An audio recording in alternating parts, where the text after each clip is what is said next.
Hello বন্ধুরা, আশা করি সবাই ভালো আছেন। আজকে আমরা অত্যন্ত গুরুত্বপূর্ণ একটা বিষয় নিয়ে আপনাদের সামনে হাজির হয়েছি। অর্থাৎ একজন শিল্প উদ্যোক্তা বা একজন ব্যবসায়ীর যে গুণগুলো না থাকলে সে ব্যবসায় উন্নতি বা সাফল্য লাভ করা সম্ভব নয়। তাই একজন শিল্পপতি বা একজন ব্যবসায়ীর বা একজন উদ্যোক্তার অবশ্যই কিছু গুণাবলী থাকা প্রয়োজন। বিশ্বব্যাপী স্বীকৃত একজন সফল উদ্যোক্তার 10টি গুণ থাকা অবশ্যই দরকার। সেই 10টি গুণগুলোকে আমরা পর্যায়ক্রমে দেখব। তাহলে উদ্যোক্তার ব্যক্তিগত গুণাবলী, এই গুণাবলীকে মূলত 10টি গুণাবলীকে মোট 3টি ভাগে ভাগ করা হয়েছে। প্রথম 5টিকে অ্যাচিভমেন্ট ক্লাস্টার নামে অভিহিত করা হয়েছে। অ্যাচিভমেন্ট ক্লাস্টার এর মধ্যে রয়েছে নাম্বার 1 সুযোগ সন্ধান, নাম্বার 2 অধ্যবসায়, নাম্বার 3 কাজের প্রতি প্রতিশ্রুতি রক্ষা, নাম্বার 4 যোগ্যতা ও দক্ষতার চাহিদা, নাম্বার 5 ঝুঁকি গ্রহণ। এরপর রয়েছে ম্যানেজমেন্ট ক্লাস্টার। ম্যানেজমেন্ট ক্লাস্টারের মধ্যে রয়েছে লক্ষ্য নির্ধারণ, তারপরে রয়েছে তথ্য অনুসন্ধান, তারপর রয়েছে সুষ্ঠু পরিকল্পনা ও পরিচালনা অর্থাৎ সিস্টেমিক প্ল্যানিং অ্যান্ড কন্ডাক্টিং। এরপর রয়েছে পাওয়ার ক্লাস্টার। পাওয়ার ক্লাস্টারের মধ্যে রয়েছে উদ্বুদ্ধকরণ ও যোগাযোগ, তারপর রয়েছে আত্মবিশ্বাস। এই 10টি গুণ একজন শিল্প উদ্যোক্তা বা একজন ব্যবসায়ীর অবশ্যই থাকা বাঞ্ছনীয়। এই গুণগুলি না থাকলে সে কখনোই ব্যবসায় বা তার উদ্যোগে সে কখনো সফল হতে পারবে। আসুন দেখি একে একে এই 10টি গুণাবলীকে আমরা ব্যাখ্যা করি। 1 সুযোগ সন্ধান। নন ট্রেডিশনাল বা ট্রেডিশনাল নতুন ব্যবসার সম্ভাবনা খুঁজে বের করতে হবে এবং তা বাস্তবায়ন করতে হবে।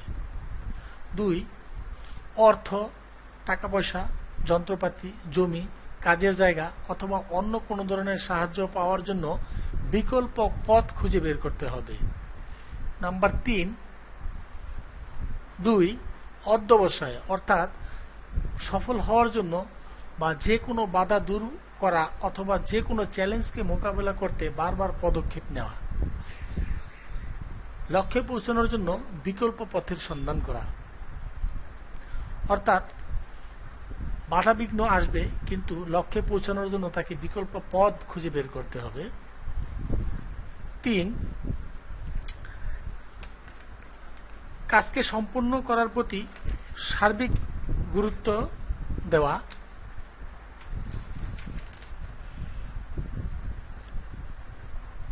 কাজকে সম্পূর্ণ করতে যে কোনো ধরনের উদ্ভূত সমস্যার পূর্ণ দায়িত্ব নেওয়া। কাজকে সম্পূর্ণ করার জন্য আত্মত্যাগ করা। কাজকে সম্পূর্ণ করার জন্য প্রয়োজনে কর্মচারী ও শ্রমিকদের সঙ্গে কাজ করা অথবা তাদেরকে উৎসাহিত করা। 4 যোগ্যতা ও দক্ষতার চাহিদা। উন্নত, দ্রুত এবং সস্তায় পণ্য সরবরাহের জন্য পথ খুঁজে বের করা। অতীতের সকল উৎকর্ষতাকে হার মানিয়ে নতুন এবং সবচাইতে ভালো যে রকম ক্রেতা চায় সেই রকম ভাবে পণ্য বানানোর চেষ্টা করা। 5 ঝুঁকি গ্রহণ। উদ্যোক্তা হতে হলে ঝুঁকি নিতে হয়, অতএব ঝুঁকি গ্রহণ করার মনোভাব থাকতে হবে। তবে কতটুকু ঝুঁকি নিবেন তা নির্ধারণ করতে হবে। ঝুঁকি অবশ্যই পরিমিত হতে হবে। 6 লক্ষ্য নির্ধারণ করা। পরিষ্কার ও দীর্ঘমেয়াদী লক্ষ্য নির্ধারণ করতে হবে। দীর্ঘমেয়াদী লক্ষ্যে পৌঁছানোর জন্য নিরবিচ্ছিন্নভাবে স্বল্পমেয়াদী পরিকল্পনা করা প্রয়োজন, তা বিবেচনা করে পুনর্বিন্যাস করা। 7 তথ্য অনুসন্ধান করা। উদ্দেশ্য পূরণ অথবা কোনো সমস্যার স্বরূপ পরিষ্কার হওয়ার জন্য নিজ থেকে তথ্য খুঁজে বের করা, নিজে সরাসরি খরিদ্দার, সরবরাহকারী অথবা প্রতিযোগিতা সম্পর্কে খোঁজ খবর নেওয়া, তথ্য সংগ্রহের জন্য নিজের এবং ব্যবসায়িক বিভিন্ন ব্যক্তি, পরিচিত ব্যক্তি অথবা নেটওয়ার্ককে কাজে লাগানো।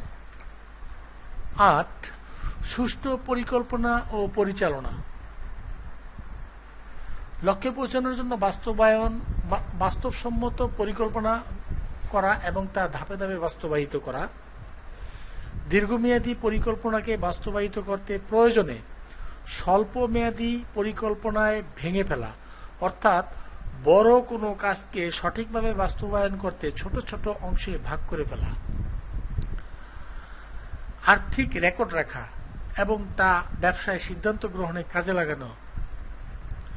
৯. উদ্বুদ্ধকরণ ও যোগাযোগ। নিজের উদ্দেশ্য বাস্তবায়নের জন্য অন্যকে প্রভাবিত করতে হবে, বিভিন্ন ধরনের পথ ব্যবহার করা। ব্যবসায়িক যোগাযোগ তৈরি করা, নিজের উদ্দেশ্য বাস্তবায়নের জন্য ব্যবসায়িক অথবা ব্যক্তিগত সকল যোগসূত্রকে এজেন্ট হিসাবে কাজে লাগানো। ১০. নিজের ক্ষমতার উপর পূর্ণ আস্থা রাখা। পূর্বের কোনো অসফলতা বা কোনো প্রতিদ্বন্দ্বিতার মুখে নিজের বিচার বিবেচনার উপরে স্থির থাকা, কোনো কঠিন কাজ সম্পন্ন করতে বা কোনো চ্যালেঞ্জকে মোকাবেলা করতে নিজের উপর বিশ্বাস রাখা।